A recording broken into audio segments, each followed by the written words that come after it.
आप शुरू करो। हाँ जी। प्रणाम जी सुंदर सर जी। अलिफ लाम मीम हरफ एक है, ए भेद न किन समझाए, सो छीले गए कुरान से, ए भेद जाने एक खुदाए। कुरान में अलिफ लाम मीम हरफे मुक्तात करके लिखा हुआ है। हरफे मुक्तात क्या कि वो ऐसे। हाँ जी सुंदर सर जी, कोई कुछ कह रहा है? अलिफ लाम मीम हरफे मुक्तात करके कहे गए हैं कि जिनको खुद अल्लाह ताला आकर स्वयं खोलेंगे, और वो उन्होंने छिपे शब्द लिखे हुए हैं कुरान में। ये कोई कहने की बात नहीं है, आप किसी भी मुसलमान से पूछ सकते हो। तो ये भेद ना किन समझाए, लेकिन ये भेद आज दिन तक इस ब्रह्मांड में किसी ने समझाए नहीं कि अलिफ किसको कहा गया, लाम किसको कहा गया, मीम किसको कहा गया। खुदा की तीन सूरतों के बारे में ये बात कही गई है। अलिफ यानी कि रसूल साहब, लाम रू अल्लाह शमा मरानी, और मीम आप इमाम मेहंदी शरी प्राणनाथ जी। ये बात संसार में कोई भी मुसलमान नहीं जानता। उन्होंने कहा ये हरफे मुक्तात हैं, ये छुपे हुए शब्द हैं, जब अल्लाह ताला आएंगे वो खुद ही बताएंगे। और आप यदि उनको बताने की कोशिश भी करोगे तो वो मानेंगे नहीं। क्यों? क्योंकि वो इतने कर्म कांड में शरीयत में बंधे हुए हैं कि वो अपनी शरह तोरा से निकलकर आगे बात समझना ही नहीं चाहते। सो छीले गए कुरान से। छीलने का क्या मतलब है? जैसे बादाम में छील के मगज मायने, मगज उसको खाने के लिए हमको बाहर से तोड़ना पड़ता है। ऐसे ही धामधनी अक्षरातीत राजी महाराज ने कुरान के एक एक शब्दों को छील छील के उनका जो अंदर के रहस्य थे, भेद थे, वो निकाल कर हमको समझाए हैं। ये भेद जाने एक खुदाए, एक अल्लाह ताला, खुदा के अलावा, क्योंकि ऊपर आ गई ना, खुदा देवे साहिदी खुदाई की, खुद खुदा ही अपनी साहिदी देगा, कोई दूसरा नहीं दे सकता। वो फिर चाहे रसूल साहब का तन हो, उनके अंदर भी आप खुद खुदा ही बैठे थे जब उन्होंने आकर ये संदेशा सारी बात का दिया। और इमाम और ये रूहुल्लाह शामा मरानी, उनको भी आकर स्वयं अल्लाह ताला ने जब आकर तारतम दिया। पूरे ब्रह्मांड में श्यामा जी को कोई भी ज्ञान देने वाला नहीं था। उस अपने घर की भागवत के आगे ज्ञान ही नहीं था। तब हार के धनी ये विचारी है, मैं क्यों छोड़ूं अपनी अर्धांग। धामधनी ने सोचा कि अब इसको आगे का ज्ञान देने वाला कोई है ही नहीं, तो अब मुझे स्वयं चलकर इसको बताना पड़ेगा। तभी तो जब श्यामा जी से उनसे पूछा कि तुम कौन हो, तो कुछ बता ही नहीं पाए कि मैं राधा रानी हूँ। कि राधा रानी हूँ, तो फिर चल बता मैं कौन हूँ। तो जवाब देते नहीं बने। तो आओ तो बतावे हम। ये बात जब उन्होंने कही राजी महाराज ने उनको, और अपनी पहचान दी, और उनको श्यामा जी को उनके स्वरूप की पहचान करी। इसी प्रकार से सुंदर साथ जी, अब आप स्वामी श्री प्राणनाथ जी आकर कुरान में जो उन्होंने बातें कहलवा दी थी रसूल साहब से, और उनको कहा गया था कि भाई ये जो मार्फत के शब्द है ना, इनको तूने जो पिछले 30,000 शब्द हैं, उनको तूने नहीं खोलना। 90,000 हरफ में बातें हुई अल्लाह ताला और मोहम्मद के बीच में। उन्होंने कहा शरीयत के 30,000 तू जाहिर कर देना। 30,000 पे तेरे को पावर दे दी, तुझे कोई पात्र लगे तो बता देना, ना लगे तो मत बताना। लेकिन अगले 30,000 यानी जो मार्फत के 30,000 शब्द है, उनको तू मत खोलना। जब मैं अल्लाह ताला खुद आऊंगा, तब मैं ये शब्दों को स्वयं खोलूंगा। अब उन शब्दों को जो ये हरफे मुक्तात है, उन शब्दों को आप इमाम मेहंदी खोल रहे हैं, दूसरा दे नहीं सकता। लेकिन किस सूरत में दे रहे हैं सदरसा जी, ये जो मेन पॉइंट है वो हमको नहीं भूलना। सूरत आदमी सोई, उनकी सूरत क्या है? हमारे और तुम्हारे बीच में ही है। कोई भी जुदा नहीं है, हमारे और तुम्हारे बीच में इन्हीं सूरतों में वो ब्रह्म सृष्टियां 12,000 आई बैठी हैं। वो अल्लाह ताला आए हुए हैं, लेकिन जो इन सूरतों में उलझ कर रह जाते हैं, वो अल्लाह ताला की पहचान ही नहीं। वो इन गुण अवगुणों में रहकर अल्लाह ताला की पहचान नहीं कर पाते। जैसे कि मुसलमान औरंगजेब के सामने इमाम मेहंदी श्री प्राणनाथ जी 12 मोमिन गए, लेकिन शरीयत में उलझकर अपनी गद्दियों में कि भाई मैं सम्राट हूँ, विश्व चक्रवर्ती राजा हूँ। मुझे मारने के लिए औरंगजेब को ये लगा कि मुझे कोई मारने के लिए तो नहीं आया, लेकिन असल बात तक वो पहुंच ही नहीं पाया। कितनी औरंगजेब की शरीयत कट्टर थी सुंदर सा जी, कि वो कुएं के ऊपर 4 नींबू रख कर एक चादर बिछाते थे, और 4 नींबू रख कर उसके बीच में बैठकर वो खाना पड़ा करते थे औरंगजेब। क्यों? क्योंकि शरीयत का इतना दावा होता था। लेकिन वो शरीयत किस काम की, जो हमें राज्य के स्वरूप से दूर कर दे। इमाम मेहंदी को नहीं मिल पाए, उनके सामने आए और वो नहीं दर्शन करने के बावजूद उनको नहीं पहचान। ये है शरीर, ये आड़ा पट। ये भी हमारे अंदर जो सुंदर सा जी, मान के चलो धनी को दूर करने के लिए कर्म कांड रूपी ऐसा पर्दा है कि हम इससे छोड़कर निकलते नहीं। और जो छोड़ता नहीं है उसको धनी के स्वरूप की पहचान नहीं होती। आप बता रहे राजी महाराज, मैं नहीं बता रही। तो सो छीले गए कुरान से ए भेद जाने एक खुदाए, इत हुज्जत न रही काहू की तुम देखो एह सुकन। कि आज दिन तक कुरान के ऊपर दावा करने वाला कोई पैदा नहीं हुआ इस संसार में सुंदर सा जी। एक इमाम मेहंदी स्वामी श्री प्राणनाथ जी ने कुरान के ऊपर दावा करके कहा कि ये कुरान हमारी है, हमारे वास्ते ये आई हुई है। इस संसार में आज दिन तक किसी ने कुरान पे दावा नहीं किया सुंदर सा जी। लेकिन जो होता है ना, कहते हैं कि हम अपने घर में से ही निकल कर कोई खजाने की खोज में जा रहे हैं, तो कहते हैं ना, वो फिल्मों में दिखाते हैं कि भाई इस खजाने का वारिस फला व्यक्ति जब आएगा तब ही सब रास्ते इसके खुलते चले जाएंगे।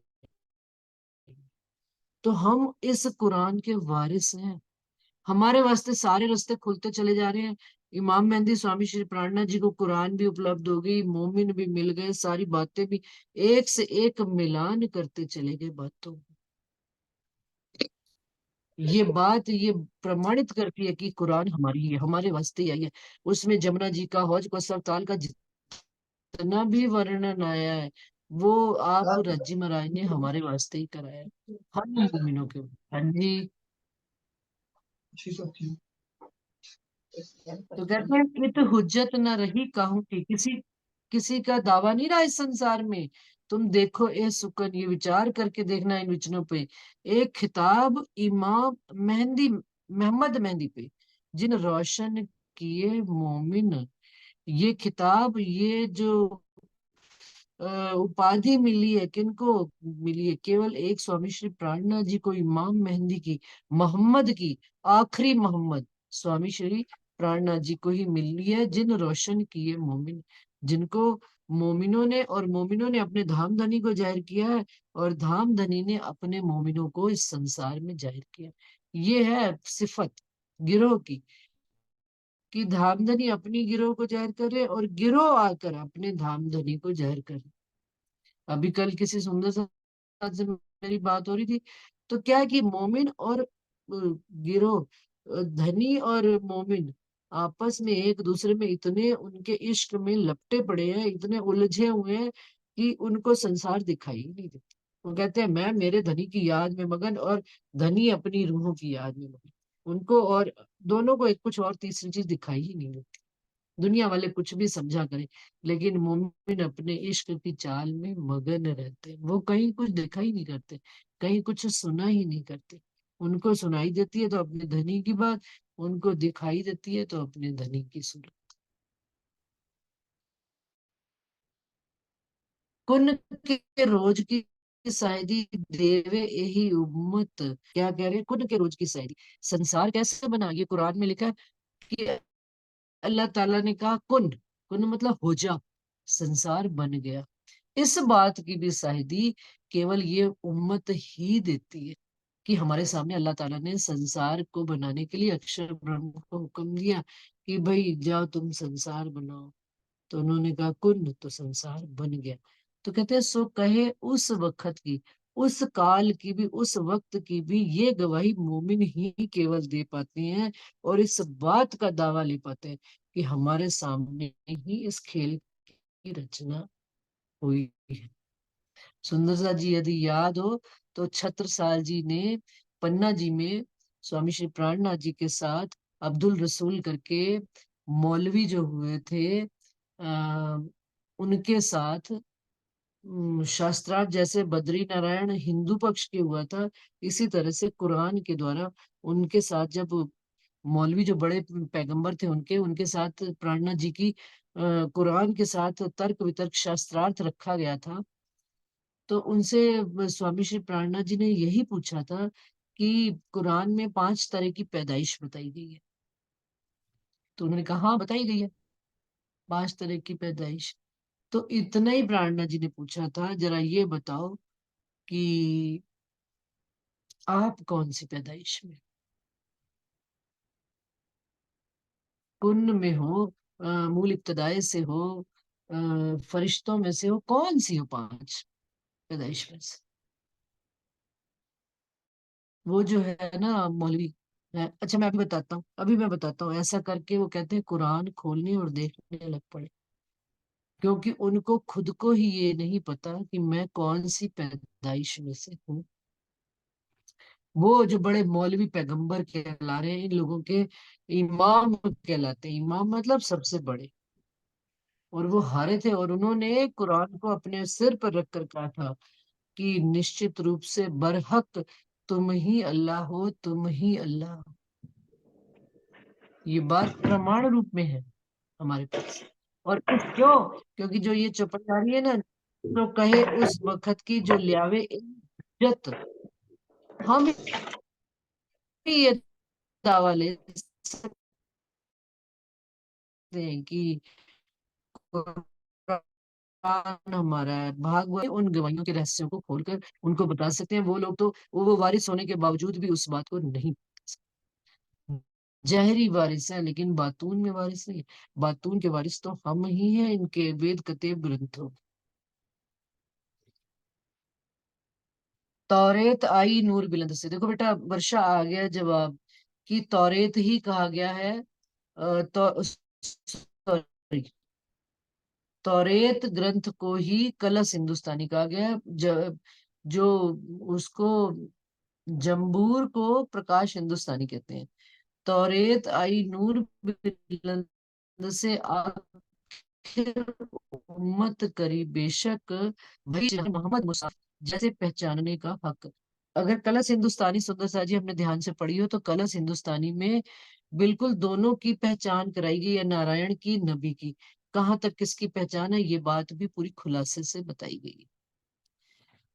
तो तौरेत आई नूर बिलंद से आखिर उम्मत करी बेशक, जब कलश हिंदुस्तानी तौरेत का बातून रूप से ग्रंथ कलश उतरी, और तभी तो कह दिया गया कलश को, कलश रख दिया, अब धामधनी ने कलश रख दिया। और जो भागवत है उसके ऊपर आई थी इंजील। इंजील यानी ये अपनी सॉरी बाइबल। भागवत और बाइबल के ऊपर आई थी अपनी पहली रास ग्रंथ किताब। दोनों में ही प्रेम का संदेशा कहा गया था। उस love is God and God is love को राजी महाराज ने रास में घटित करके बताया था। और तौरेत कलश उन्होंने रख दिया सब ग्रंथों वेद कतेब के ऊपर। तौरेत रखकर कलश रख दिया कि अब कोई और ग्रंथ आएगा नहीं। और आखिर उम्मत करी बेशक, और सारे संसार में हमको बेशक करके बता दिया कि हम ही उस घर के उतरे हुए हैं, भई चिन्हार मोहम्मद मुसाफ। और किसकी चिन्हार हुई पहचान? मोहम्मद के असल स्वरूप की, कि रसूल मोहम्मद, गिरोह मोहम्मद और आखिरी मोहम्मद। रसूल मोहम्मद वो जो कुरान लेकर आए, गिरोह मोहम्मद यानी कि रूह अल्लाह श्यामा महारानी जी जो तारतम लेकर उतरे, और आखिरी मोहम्मद यानी कि पूर्ण पारब्रह्म इमाम मेहदी स्वामी श्री प्राणनाथ जी, जो मुसाफ कुरान के रूप में ये पूर्ण वाणी ग्रंथ, पूरी वाणी हमारे वास्ते लेकर उतरे। जैसे पहचानने का हक, जिससे हम हक की असल सूरत को पहचान सके। सब सिफतें एक गिरोह की लिखी जुदी जुदी जंजीर। अब कह रहे हैं जहां जहां पे जुदी जुदी जंजीर, क्या कि जंजीर कैसे बनती है, एक टुकड़ा यहाँ से उठा एक टुकड़ा यहाँ से और दोनों को जोड़ दिया। और जैसे जैसे एक अपन देखते हैं ना बच्चे पजल बनाते हैं सुंदर सा जी, तो पजल क्या होती है, जैसे एक फेस बनाना, पूरा चेहरा बनाना। तो उसमें उन्होंने 10 पीस निकाल के रख दिए, एक एक टुकड़े को जोड़ते जाओ। अब जो टुकड़ा जहां पर फिट होएगा आपस में एक दूसरे से कनेक्ट हो जाएंगे। और वो एक सूरत बनकर खड़ी हो जाएगी।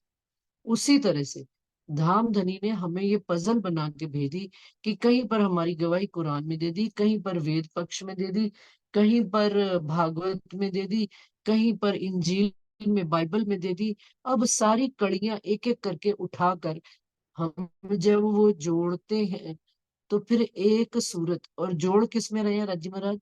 इस वाणी में। और जोड़ते चले जा रहे हैं, और कुलजम स्वरूप, कुल जमा स्वरूप, संसार में जितना भी ग्रंथों में जितना भी ज्ञान आया है, तो सारे ज्ञान को उन्होंने इकट्ठा करके इस स्वरूप साहब में रख दिया। और तभी तो कहा गया कुल जमा, सारे संसार का, ब्रह्मांड का ज्ञान इसी में। सुंदर सा जी कहते हुए बड़ा अपने आप में एक धनी की साहिबी का और अपने उनके अपनेपन के कारण से बड़ी खुशी महसूस हो। इसे कहते हैं हमने कोई ग्रंथ नहीं पढ़ा, ना हमने कुरान पढ़ी, ना हमने भागवत पढ़ी, ना हमने वेद कथे पढ़े, ना हमने कोई 40 प्रश्न पढ़े, ना भागवत के ना पुराण के, लेकिन धामधनी की मेहर से, कृपा से, इन वाणी से, इन वचनों से और सतगुरु महाराज की कृपा से सारे शब्दों के भेद उन्होंने हमें समझाए हुए हैं। क्यों? क्योंकि उन्होंने, सतगुरु महाराज कहा करते थे, वाणी पढ़ लो जीवन सफल हो जाएगा, इसी से सब भेद खुल जाए, इसी से ही सब बातों का पता लगने लग पड़े। और इस बात में कोई संशय नहीं है उनके वचन।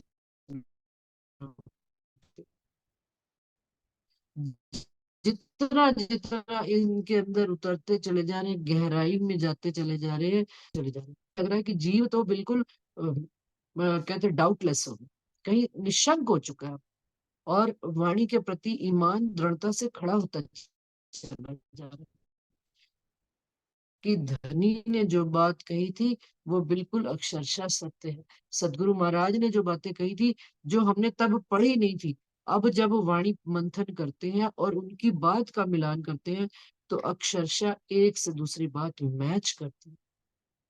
इसीलिए आज सुंदर सा जी मेरे को ये कहने में कोई संकोच नहीं है, बिल्कुल मैं गर्व से कह पाती हूँ कि सरकार श्री जी कोई भी बात जब प्रमाणित करते थे, कोई भी रहस्य खोलते थे, तो उसको प्रमाणित करने के लिए उन्होंने कभी भी कोई मतलब कोई ग्रंथ हो, कोई कतेब हो, कोई वेद हो, उसको सामने लाकर वाणी की पूरे स्वरूप साहब में से चौपाइयां ढूंढ ढूंढ कर उस बात के लगन ही लग जाती थी उनको, और उसको प्रमाणित जब वो पूर्ण रूप से कर लेते थे, और ऐसा नहीं कि केवल अपनी आत्मा की बात माननी, और भी उस समय समाज के जितने विद्वान वर्ग होता था उनके साथ भी मिलकर उन्होंने टीके में, तभी तो एक शब्द मतलब टीका किया उन्होंने, कोई अकेले तो किया नहीं।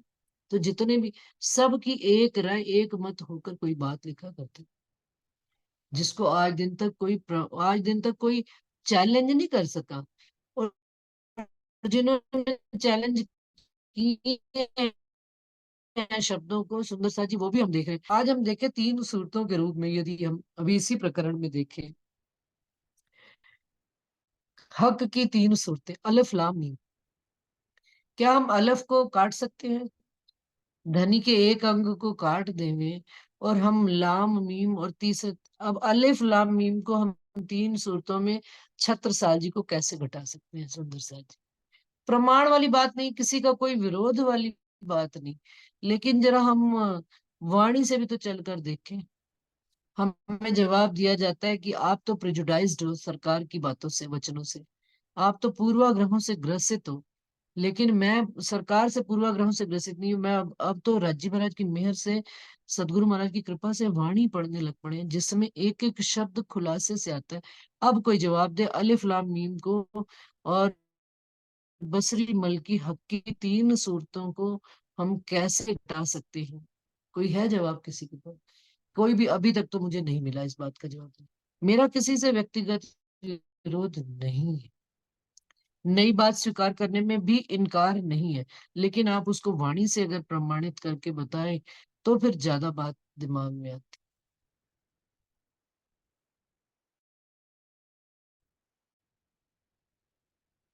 90 मास न हुए रसूल को जब, इसका मतलब जब अपनी जागनी के ब्रह्मांड की लीला को गिनाया जा रहा है, तो रसूल साहब के आने से लेकर आज दिन तक गिनाया जा रहा है।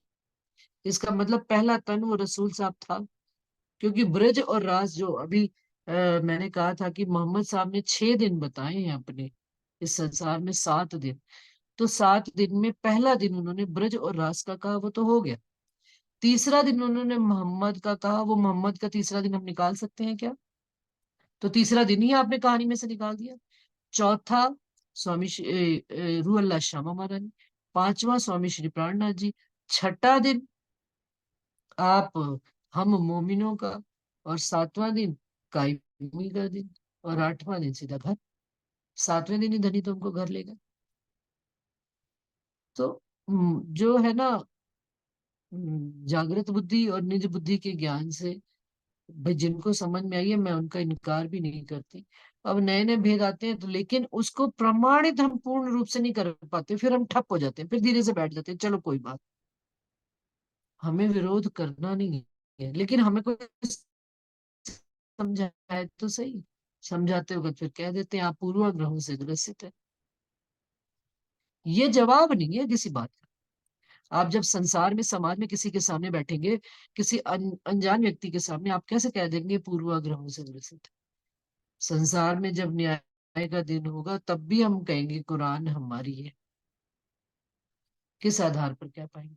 तब क्या कह पाएंगे हम किसी को? तो थोड़ा सा सुंदर सा जी विचारणीय विषय है। हम में कोई ज्ञान की गहराइयों में उतरने में कोई ऐतराज नहीं है, लेकिन उन गहराइयों में उतरे जिनका प्रमाण भी बिल्कुल सटीक हो, जिन बातों। सब सिफतें एक गिरोह की, लिखी जुदी जुदी जंजीर, कोई पावे न दूजा मायना, बिना मोहम्मद फकीर, बिना ये सारी सिफतें वो कहते हैं जुदे जुदे जंजीरों में, जुदे जुदे वेद कते पक्षों में लिखी हुई है। किनकी? हम मोमिनों की। और कोई दूसरा इन भेदों को पा नहीं सकता। ट्रेजर हंट एक बच्चे गेम खेलते हैं सुंदर साथ जी।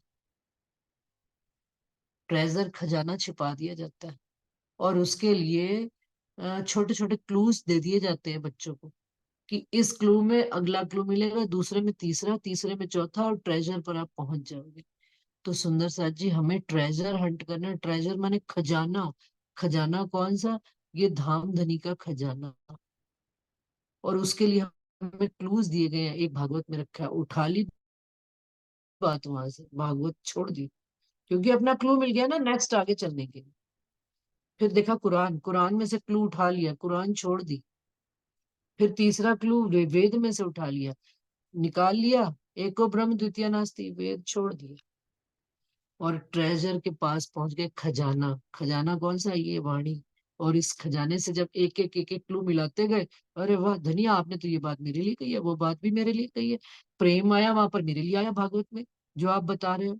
प्रेम की वर्णन वो तो ब्रज और रास में हम ही ने किया था। अच्छा, कुरान में आपने मोहम्मद की बात बताई, वो भी आपने हमारे वास्ते पहले से कहलवा दिया, 1000 साल पहले से हमारी गवाही। तो ये कोई पावे ना दूजा मायना, बिना मोहम्मद फकीर, बिना मोहम्मद फकीर। एक मोहम्मद की सूरत के अलावा और हम मोमिन फकीरों के अलावा इन बातों को ना कोई जान पाएगा और ना ही कोई मान पाएगा। वो कोई जान भी जाएगा ना तो मान नहीं पाएगा, अगर वो उस घर का नहीं होगा। जो सनमंदी होगा, जो धनी का अंग होगा, वही इन बातों को जानेगा, मानेगा और ईमान पर खड़ा होएगा। जंजीरा मुसाफ की मोतियों में पिरोइए जब, जिनसे जिनस मिलाइए पाइए मगज मायने तब। यही बात कि अभी क्लूज मिलाते चलिए एक से एक, और धागे में मोती पिरोते चलिए, ये मोती, और देखिए माला बनकर तैयार हो जाएगी। जिनसे जिनस मिलाइए, निशानी से निशानी माल मिलाते चलिए, पाइए मगज मायने तब। तब उनके छिपे भेदों के अर्थ पा पाएंगे। अब देखिए, जो कुरान में स्वामी श्री प्राणनाथ जी ने, वो किस्सा कौन सा था? यहाँ लो था इसे का इलम, बीतक साहब का प्रसंग आता है। अब मेहंदी इमाम को मिल चले, उसमें प्राणनाथ जी एक राजा की खोज कर रहे थे। लालदास जी उनके साथ थे। और जिस भी राजा के पास जाते थे वो कोई मान ही नहीं लेकर आता था, कोई तन छोड़कर चला जाता। सारा बीतक में प्रसंग आता है सुंदर सा जी। मैं पूरा विस्तार से नहीं बताऊंगी, क्योंकि कड़ी से कड़ी मिलाना चाह रहे हैं। अब वो राजा उनको मिल नहीं रहा। कुरान उनके जब हाथ में आई तो उसमें ये प्रसंग आया कि भाई आपको मूसा पैगंबर होंगे और उनको नील नदी पार करनी होगी। और कौन दो राजा मिलेगा, कौन कौन से राजा? सुंदर सा जी, मेरा दिमाग से बिल्कुल हट रही है, कोई सुंदर सा बताएगा? नाम मूसा, जी फायरून और हारून। हार- हारून और फैरून। तो दो राजा उनको, उन्होंने कहा हारून और फैरून मिलेंगे। अब एक तो तंग करने वाला, और फैरून जो एक मिलेगा वो क्या करेगा, उनको इस मूसा पैगंबर को वो सहारा देकर आगे ले जाएंगे। मूसा पैगंबर का ज्ञान होगा और वो उनकी शक्ति के रूप में खड़े होंगे। अब ये किस्सा तो पढ़ लिया उन्होंने, क्या कुरान में। अब वो राजा ढूंढ भी रहे हैं। औरंगजेब मिला तो औरंगजेब से, औरंगजेब मानने को ही नहीं तैयार है कि औरंगजेब को कैसे जगाया जाए। तो उनको मिलेगा, फैरून राजा मिलेगा कि हारून मिलेगा? नाम अंशु बताती तो थी, कैसे कि याद कर लेते दीदी। फैरून और हैरून, हारून हारून हारून। और फेरून। फेरून जो दीदी, जो नहीं मानेगा, कहना वो हाँ, उनके विरुद्ध जाएगा वो। विधि से और ऐसे भी हारून उनका। बताती, जो प्राणनाथ जी पे ईमान लाके अपना सब कुछ हार गए, अपना अहम अहंकार सब कुछ हार दिया उन्होंने। तो वे हारून यानी कि महाराजा इन्होंने, छत्रसाल जी, और फरून मतलब जो फेल हो गए उसमें, वो फहरून यानी औरंगजेब। ऐसे हाँ बताती हैं हाँ अंशु हाँ दीदी, ऐसे बताती हैं याद करने के लिए ना। हाँ प्रणव। हाँ, बिल्कुल। हारून, उनको हारून राजा मिलेगा जो उनके साथ जहरी लड़ाई लड़कर फैरून को हराएगा। अब ये प्रसंग तो उनको कुरान में स्वामी श्री प्राणनाथ जी ने ये किस्सा पढ़ लिया। कुरान में सारी बातें किस्सों के रूप में लिखी हुई हैं। और मुसलमान क्या मानते हैं कि ये किस्से हो गए, लेकिन प्राणनाथ जी ने उन किस्सों को ये माना कि वो होने हैं और हुए उनके साथ घटित। सुंदर सा जी, हारून मिला उनको राजा, कौन मिले? छत्रसाल जी। और उनके साथ एक ईमान पर खड़े हुए। जैसे ही उन्होंने अपनी पहचान दी, छत्रसाल जी को 12 साल पहले ही सिक्का मिल गया था स्वामी श्री प्राणनाथ जी का, कि उनकी जिंदगी में पूर्ण पारब्रह्म बुद्ध निष्कलंक अवतार वो जाहिर हुए हरिद्वार में, और सिक्का उनको वहां मिल गया छत्रसाल जी को। सुंदर सा जी, बड़ा मार्मिक, मतलब एक हृदय को छू लेने वाला प्रसंग है कि कितनी गहरी बात है कि उनको 12 साल पहले ही राजी महाराज ने एहसास करा दिया था छत्रसाल जी को। क्योंकि कौन थे? लाडलियां लाहूत की, कि तुम जिनकी खोज कर रहे हो वो उनको सपने में ही अपना सिक्का दे गए अपनी पहचान के रूप में। अब उनको, छत्रसाल जी के अंदर भी ज्ञान की ललक बड़ी थी, बड़े अच्छे ज्ञानी थे, और युद्ध वीर भी बड़े थे, राजा थे। तो उन्होंने, वो भी खोज में लगे रहते थे। लेकिन वो अपना छाप जो है ना, उनको जो सपने में मिली थी, वो उससे मिलान किया करते थे कि भाई ये वो व्यक्ति नहीं है जो मुझे, जिनकी मुझे खोज है, ये वो नहीं है जो मेरे प्रश्नों का, मेरे जवाब, मेरी बातों का जवाब दे सके। अब कहते हैं, और उधर से प्राणनाथ जी को पता था कि मुझे हारून राजा मिलेगा। अब वो उसको ढूंढ रहे हैं, और उधर से दोनों एक दूसरे को ढूंढ रहे हैं। सुंदर सा, ये जंजीरें हैं मिलान की। लालदास जी का भी प्रसंग सुंदर सा जी सेम इसी तरह से आता है। मिल तो गए ठट्ठा नगर में, दर्शन भी दोनों ने एक दूसरे के कर लिए, लेकिन आकर वो मिले कहाँ? सूरत में। कारण कि अब धनी ने आगे हरिद्वार में चलना है, और उनको वेद पक्ष के ज्ञान के लिए पूर्ण अपने साथ एक मजबूत कंधे चाहिए। तभी तो छत्रसाल जी और लालदास जी को धनी के दो कंधों के रूप में कहा जाता है प्राणनाथ जी के। कि क्या, कि लालदास जी दाया और छत्रसाल जी बाया, दोनों दो बाजुओं के रूप में खड़े हुए उनके राह में, ईमान दीन की राह में, धर्म में।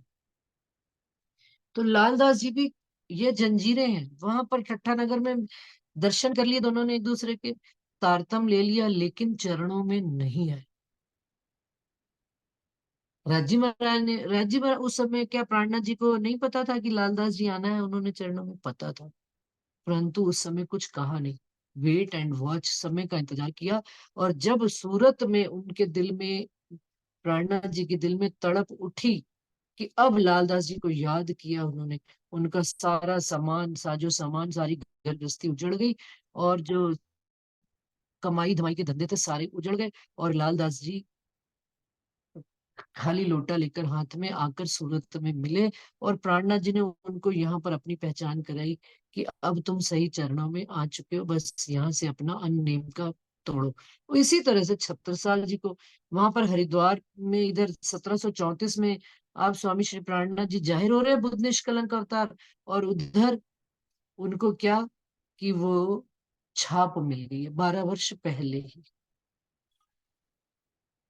अब जब छाप मिल गई, सुंदर साथ जी ढूंढ रहे हैं दोनों एक दूसरे को। अब प्राणनाथ जी भी जाहिर रास्ते में जितने जितने राजा आते चले जा रहे हैं, सबसे मिलते चले जा रहे हैं, सबको ज्ञान सुना रहे हैं, लेकिन कोई भी ईमान अब जो सही। अब सुंदर साथ जी यहाँ पर थोड़ी सी एक बात ये भी आती है, क्या प्राणनाथ जी को नहीं पहचान थी? पहचान भी थी, उनको पता भी था कि कौन मुझे आकर मिलेगा, लेकिन मार्ग में जितने आ रहे हैं, तो फिर इतनी सब करने की क्या आवश्यकता थी? सुंदर साथ कई पूछते हैं मेरे से, इसीलिए जवाब दे रहे हैं। बिल्कुल आवश्यकता थी। कौन सी भूमि में आकर बैठे हो? कर्म की भूमि पे, कमाई वाली भूमि में। यहाँ पर आकर चाल चलकर दिखाना, उन्होंने मनुष्य तन की कोई मर्यादा तोड़ी नहीं। उन्होंने मनुष्य की कोई परंपरा को, उन्होंने कहा नहीं, जैसे मैं ढूंढता चलूंगा, जैसे जैसे मार्ग आगे चलते चलेंगे, रास्ते खुलते चलेंगे, एक से एक नई बात खुलती चली जाएगी। ये हमारे और आपके साथ भी होता है सुंदर साथ जी। हमें कितने सुंदर साथ मिलते चलते हैं, साथ में जुड़ते चलते हैं, खुलते छूटते जाते हैं, फिर आगे नए और मिलते चलते हैं, और कई पुराने भी संगी साथी लगातार निरंतर चलते रहते हैं। जैसे प्राणनाथ जी की लीला में मैं अपने को वो मिलान नहीं कर रही हूँ, लेकिन एक अपनी, सबकी अपनी अपनी भी तो राज्य की राह में चलने की एक मार्ग है, एक मंजिल है, एक रास्ता है जो हमने तय किया है, और आगे करना है रास्ता तय। तो ये जंजीरा जो रूह का निज निज अस्तित्व और निज चाल भी तो अपनी देखनी है, लेकिन मिलान किन से करके चलना है? प्राणनाथ जी की लीला से। क्यों? क्योंकि जंजीरा मुसाफ की प्रमाणित वो है, मोतियों में पिरोइए जब, जिनसे जिनस मिलाइए पाइए मगज मायने तब। अब उनको कहाँ मिले छत्रसाल जी? अब जब हारून छत्रसाल जी आपस में आमना सामना हुआ, तो लालदास जी को कहते हैं हारून हमें मिल गया, अब कुरान बंद कर दो। क्यों? क्योंकि ईमान वाले जो जो मोमिन होते हैं ना, अपने प्राणनाथ जी की सूरत सामने आमने दीदार होते ही समर्पित। वहीं पर छत्रसाल जी ने सारी चाबियां और ताले रख दिए, क्या जी आप जानो आपका काम जाने। तो प्राणनाथ जी ने क्या किया? रुमाल दिया एक आशीर्वाद स्वरूप में, क्या 500 की जमात और कितनी सेना आगे थी? 70,000 की सेना को हराना था उन्हें। कि कितनी थी मुझे याद नहीं रहती संख्या सुंदर साथ जी, तो उसमें कोई कम बढ़ हो जाए तो मिलान कर लेना। क्योंकि मेरे को उस उन शब्दों में बातूनी अर्थ खोजने की बात की, उनके युद्ध मतलब पूरे संसार से था, लेकिन उन्होंने युद्ध किया, और वो 500 की जमात के साथ ही वो युद्ध करके आ गए, और सारी सेना को वापस ले आए अपने। कहने का क्या तात्पर्य है कि जब मेहर और धनी की कृपा और आशीर्वाद मिल जाता है, तो कोई भी युद्ध कठिन नहीं रह जाता। संसार, लाला जी ने ये बात पहले ही कह दी थी, जब 12 मोमिनों को जाना था, तो उन्होंने क्या कहा था स्वामी जी को कि जब 12 मोमिनों का नाम लेना था उठाने के लिए कि भाई कौन कौन जाएगा, तो लालदास जी ने ये जवाब दिया था, स्वामी जी आज प्राण शिव जी साहिब जी के चरणों में अभी भी बैठे हैं, अगर शरीर खत्म भी हो गया तब भी प्राणनाथ जी के चरणों में उठेंगे, मूल मिलावे में अपने निज तन में उठेंगे। तो हम तो इत भी धन धन है, उत भी धन धन है। इसी तरह से छत्रसाल जी ने भी, उनको अमीरुल मोमिन का खिताब मिला था। क्यों? क्योंकि उन्होंने युगल स्वरूप की पहचान करी थी, कि आप जिस तरह से परम धाम में युगल स्वरूप में बैठे हो, तो मेरे धामधनी प्राणनाथ जी आप भी तेज कोरी जी को बिठाकर साथ में उनकी आरती उतारी गई थी। उतारी थी कि नहीं उतारी थी? तो ये जंजीरें, देव हरफ हरफ की आयतें, क्या हरफ हरफ, एक एक शब्द की आयत, कहीं से कोई आयत मिल रही, कहीं से कोई शब्द मिल रहा है। अब जो हादी खोले द्वार, अब हादी ने क्या किया, सतगुरु महाराज जी ने क्या किया, प्राणनाथ जी ने क्या किया, उन आयतों को एक एक करके मिलाकर हमको पूरी आयत कर दी, पूरे शब्द खोल दिए। सब सिफत खास गिरोह की, लिखी विध विध बेशुमार। अब सिफतें सारी किसकी लिखी थी? गिरोह की, असल गिरोह की, नाजी फिरके की लिखी हुई थी। बेशुमार सिफतें लिखी हुई थी। कलाम अल्लाह की इशारतें खोल दैया कसम। कलाम अल्लाह यानी कि कुरान की जितनी इशारतों में, जितने किस्सों में बातें थी, सारी आप स्वामी श्री प्राणनाथ जी ने खोल दी। महामत पर मेहर महबूबे, अब महबूब कौन होगा? उनके अंदर कौन आके बैठे हैं? श्यामा महारानी जी। और इंद्रावती जी को किनकी मेहर हुई? अपने सतगुरु देवचंद्र जी की कृपा से उन्होंने आशीर्वाद दिया, और वो स्वयं ही